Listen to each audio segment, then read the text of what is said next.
السلام عليكم ورحمة الله وبركاته. وحشتوني وحشتوني وحشتوني. هنستهل النهاردة حلقتنا دي ببركة بسم الله الرحمن الرحيم. اللهم لك الحمد كما ينبغي لجلال وجهك وعظيم سلطانك، ونشهد أن لا إله إلا الله وحده لا شريك له، له الملك وله الحمد، يحيي ويميت وهو حي لا يموت. ونشهد جميعا بأن سيدنا النبي محمد رسول الله صلى الله عليه وسلم. أما بعد، اللي كنت عايز أكلمكم فيه موضوع جلل، موضوع خطير شوية.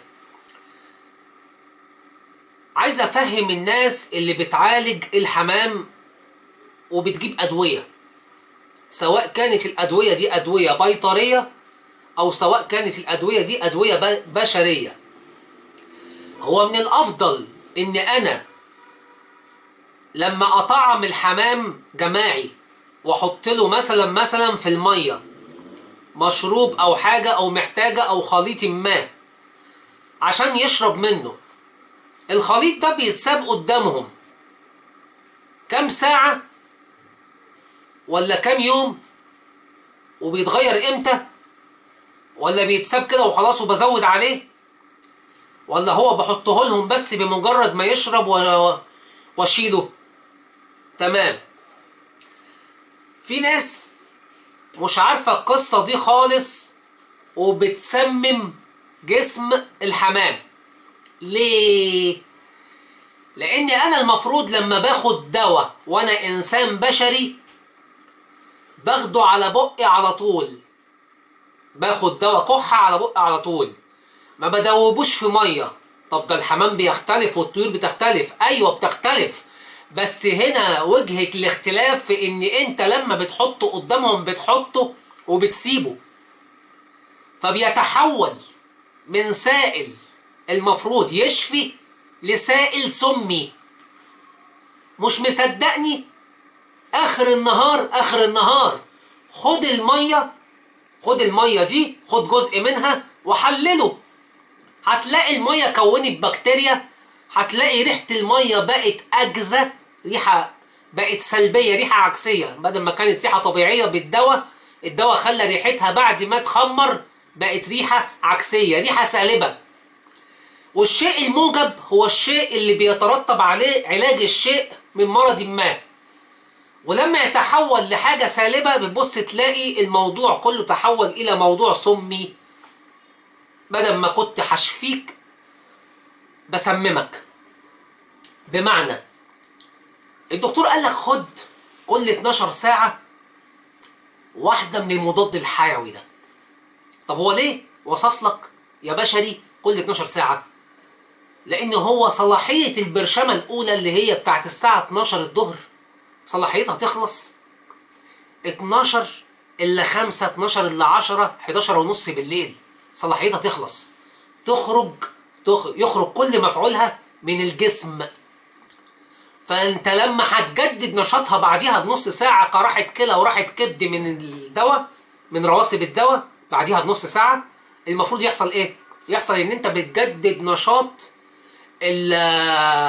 المضاد، بتاخد مضاد تاني بعديها ب 12 ساعة فيجدد نشاط البرشامة الأولانية ويستمر التاني على خير لغاية 12 الظهر وانت نايم الكل ايه شغال. فالمسألة طبيا لا يعلمها إلا أهل الطب. المسألة بقى بالفقاقة كده وبالبلدي، ما يصحش ان انت تدوب دواء وتاخده وبعد كده تبص تلاقي نفسك سايب الكوباية فتدوب بعد منها تاني يوم الدواء في نفس الكوباية بدون غسيل ومكوى وحوار. يعني يا بيرجو من باب أولى، خلاصة كلامك ايه؟ خلاصة كلامي عايز اديهولك من عالم فهمك كلام ومن عالم فهمة كيفية طرق المعالجات الصحيحة. خد الكلام اللي انا قلته ده كله حطه في الزبالة، ومن هنا بدأت الحلقة. لما تطلع تشرب حمامك مية من الحنفية انت هتخلطها بدواء عشان تعالجهم من اي مرض. ايه اللي المفروض تعمله؟ بدأت الحلقة بقى. اسمع.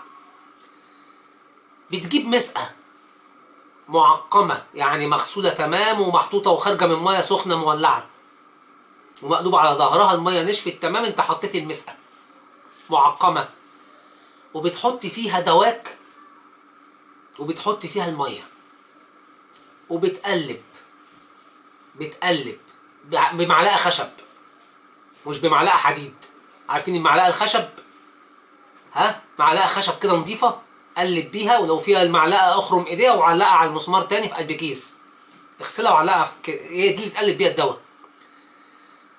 ماشي. وبغطي الطبق يا بيرجو. ايوه بغطي الطبق، ما انا بقول لك الحلقة من هنا بدأت. عايز الحمام يشفى ها ولا تاخده تروح بيه المستشفى؟ لا يشفى.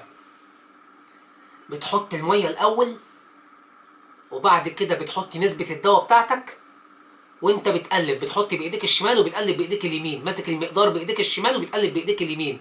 اوعى تسقطه كده وتسيبه يرقد او تسيبه ينشع ويتمدد ويتفاعل من غير ما يتقلب ويبقى مزيج. بعد ما يتقلب قلب كده، بعد ما يتقلب الدواء غطيه. بعد ما يستغطى حط الكلفة، حط عليه حجر، حط على الغطا حجر وحط الكلفة بتاعت الحمام. الحمام ياكل تمام، وبعد ما ياكل يشرب، بعد ما ياكل يشرب. وفي ناس تقول لي انا بغطيه وبعد ما الحمام بينزل وبيتهوى من الزغب، اوعى الزغب والقرف ده عليها على حاجه. بعد يا بيرجو ما الحمام بينزل على الكلفه ويتهوى في قلب الارضيه ويعمل حركاته تمام، يجي عشان خاطر يبقى فاق كده، اقوم فاتح البتاعه بتاعت الميه دي واخلي اللي يشرب يشرب وانا باكل وتمام التمام. فدي صحيحه ودي صحيحه، بس غطيه الاول، غطيه ربعايه كده، ربعايه، خلي كل الدواء يتخمر ويتشبع بالميه، يتخمر ويتشبع بالميه اللي انت قعدت تقلبه فيها يجي 5 6 10 دقايق كده، تقلب كده وانت قاعد براحتك، قلب قلب قلب دقيقتين 3 براحتك يعني تمام ماشي.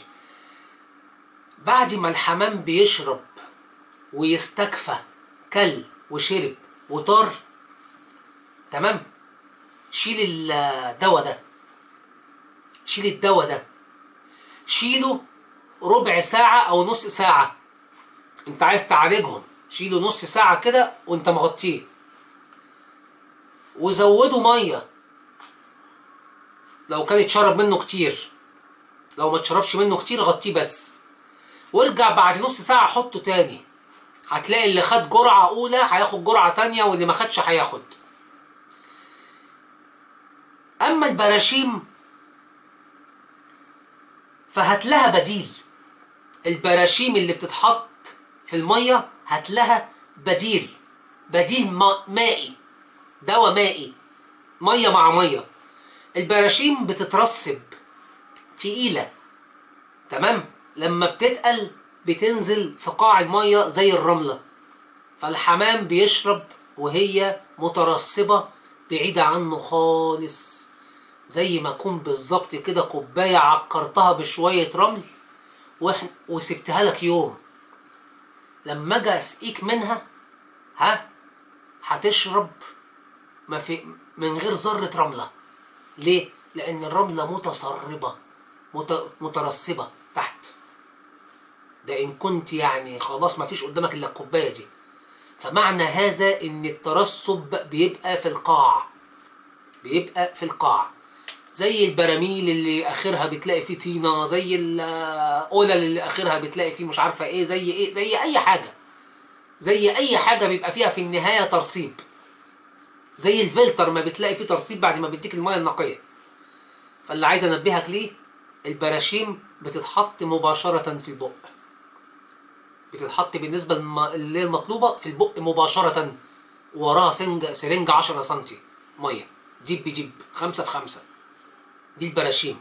اما العلاج المائي زي ما قلت لك، حط قلب غطيه نص ساعة، اسقي، ارفعه ساعة، نص ساعة كمان حطه تاني، افضل كده المية شيلها وحطها، بالذات لما يكون يوم علاجي، يوم علاجي.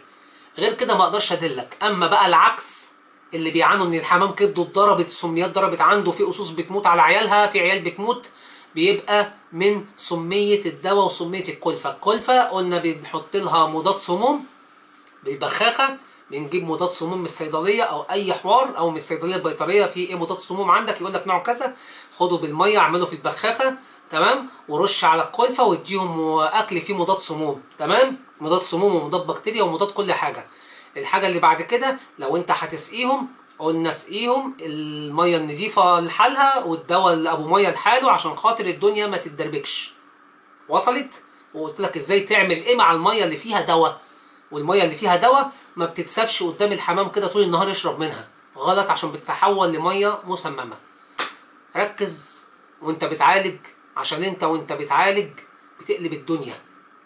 عامل لي زي الدكتور اللي داخل يعمل عمليه عشان يعالج الكلى اليمين، راح واكل الراجل الكلى الشمال. ها؟ ولا اللي بيعالج ونسي فوطه في جسم المريض وبطن المريض ومقص وحوار. خلوا بالكم، خلوا بالكم، ساعات بتقصد خير ويتحول بجهلك لشر. ربنا يكفينا شر عدم المعرفة. تملي اعرف انت نفسك تعمل ايه وتمشي ازاي وتتصرف ازاي، عشان ما تتصرفش بعشوائية وتلاقي الحاجة اللي كنت هتعملها بالإيجاب اتقلبت عليك بالسلب. أحلى مسا عليكم، أسامة بيرجو تلبس بابا المجال، واللي يصلي على النبي يكسب. السلام عليكم.